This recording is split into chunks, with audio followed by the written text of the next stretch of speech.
Okay, so this non-binding conservative motion on a pipeline drew attention out west and prompted some coastal First Nations leaders to travel here to Ottawa to witness the debate and the vote on this pipeline motion. Now, prior to the vote, they were calling on MPs to uphold the oil tanker ban in BC's North Coast waters. Christine Smith-Martin is the CEO of the Coastal First Nations Great Bear Initiative, and Gaagwiis Jason Alsop is the president of the Haida Nation, and they join me now. It's good to see you both. Thank you for being here. Hi, David. Thanks for having us. Gaagwiis, let's start with you. What did you make of what you just saw in the House of Commons, where this vote is, and the intentions of this government to get a pipeline? Well, I think we all saw a little bit of political theater, but you know, for us, when we're talking about our home, our responsibility to look after our homes, it's not a game, it's not theater, so it's important that we are here to witness, to talk to people, and make clear that, you know, there is no room for a pipeline in our territories, and that we don't want to see any changes to the Oil Tanker Moratorium Act. So when you say no room for a pipeline, you mean specifically a bitumen pipeline, because there has been consent and approval for natural gas pipelines, but it's bitumen in particular that we're talking about this bitumen crude oil. Yeah. Okay, so Christine Smith-Martin, you said you came to Ottawa to make it clear anytime there are discussions about your territories that you will be in the room. Do you think the government has heard that message? I know it got off to a rocky start. Where do you think things are now on this? Well, I'm optimistic. You know, the intention today was to be in that room the entire time.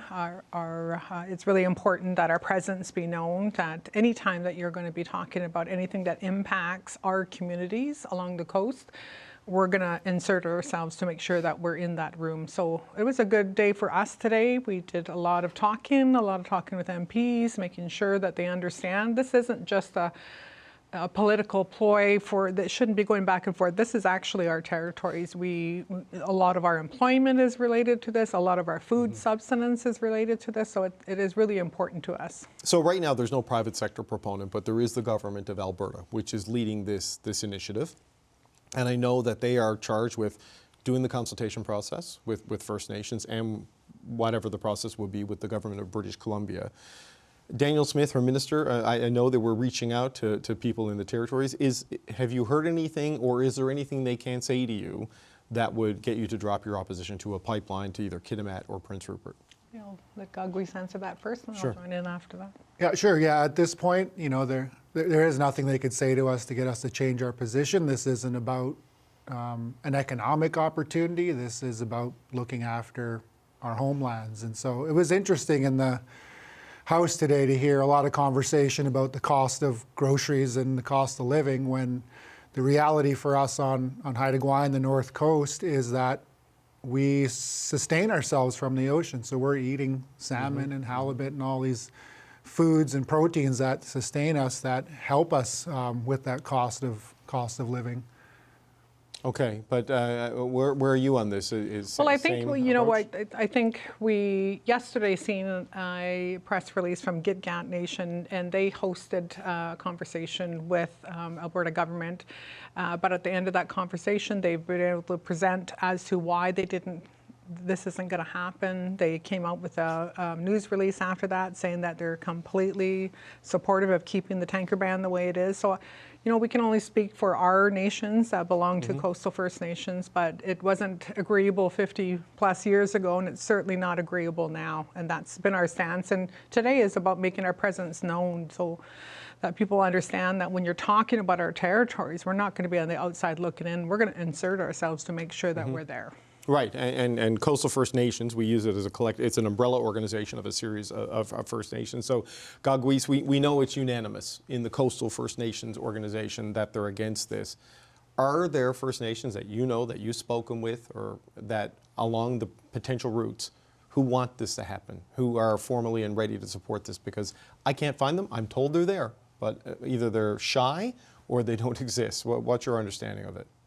My understanding is they don't exist. We haven't heard anybody else come forward. In fact, we've heard the Coastal First Nations, we've heard Haisla leadership come out against this. We've also heard, seen the Assembly of First Nations pass the unanimous resolution against the MOU and the pipeline. So it seems like the majority position that's been out there publicly is against any changes to the Oil Tanker Moratorium Act. and the pipeline project. Right. So just I don't know who wants to tackle this, but David Eby and members of his government, Adrian Dix and others, have made it clear that they fear that the LNG pipelines and other projects I referenced, the LNG facilities, the North Coast transmission line, all of these are possible because of the tanker ban and the goodwill and the consent that has gotten. And they fear that if this pipeline push continues, that the consent for that could fall apart. And those billions of dollars in projects are at risk. Is that a real concern? Is David Eby, Christine, I don't know if you want to start there, is David Eby right to be worried that that could happen, support could be withdrawn? Well, we've worked really closely with the provincial government on many initiatives. We've worked on the PFP for the Great Bear Sea.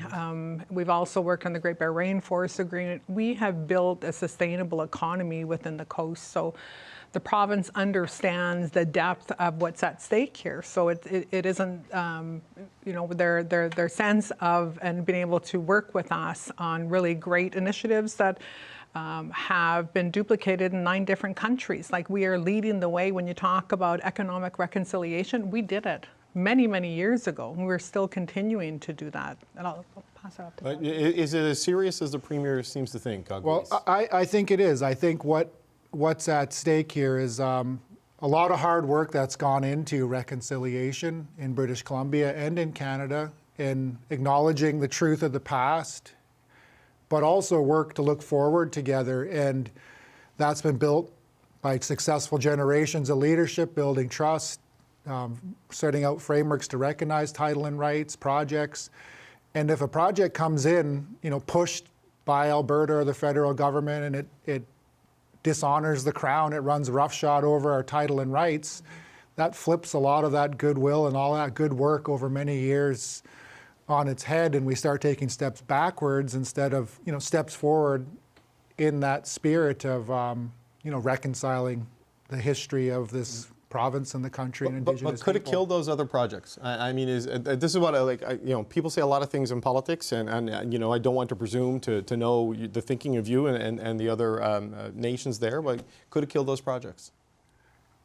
I can speak for the Haida Nation, and what I could say is that we are already experiencing a significant amount of shipping traffic around our territory, which is bringing significant risk of a tanker running ashore, spilling their bunker fuel and contents.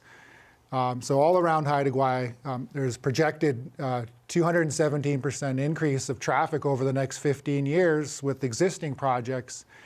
And there's a delicate balance that is there, and proposing crude oil bitumen tankers on top of that, to me, that tips everything over the edge and disrupts some of that balance that we've been able to find between economics and stewardship and a lot of that hard-earned work. So I think it does put that at risk in the support of First Nations and trust with First Nations and government. So what needs to happen next? Because this debate, I mean, it's over for today in Parliament, but it's going to continue. I know the government of Alberta, in its hunt for a proponent and hunt for consultation and consent, will continue to do what it's doing. But the Prime Minister, the Minister of Natural Resources, I know there's some talk of having them come to your area. Any progress on that, Christine? Yeah, we're going to be hosting them up in our territory, up in the Prince Rupert area, one of our traditional territories. And our hope is to, spend some time talking about this pipeline and what has happened and the sort of disrespect that has shown leading up to. We're hopeful that that shift is going to happen, but we also have to hear from our communities and how they felt. So I felt so powerless. I know our communities felt so powerless when this announcement happened, when we weren't a part of anything. When you're talking about something that impacts our traditional territory, we need to be in the room. Whether it's a high-level sort of aspiration with Alberta, it doesn't matter. We still need to be in the room. So I think with our meetings in January, we're obviously optimistic. We're going to talk a bit about that, but we have a whole bunch of other pieces that we're going to be talking about, which are really important, especially if the announcements they've made in LNG equals out to, by 2030, 471 new ships coming into our territories and through our territories. So we have a lot of planning to do if that's the intention. So Gaagwiis, just one last quick question.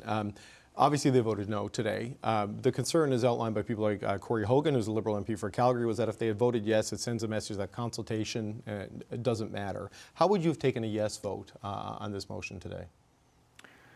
Yeah, I think a yes vote, again, would have been a step back in terms of that opportunity to sit down and communicate and work government to government. It would signal that they're ready to make changes and adjustments to the Oil Tanker Moratorium Act, which we all supported and spoke to when it first came in. So it would have been taken as a step backwards and raised the level of concern.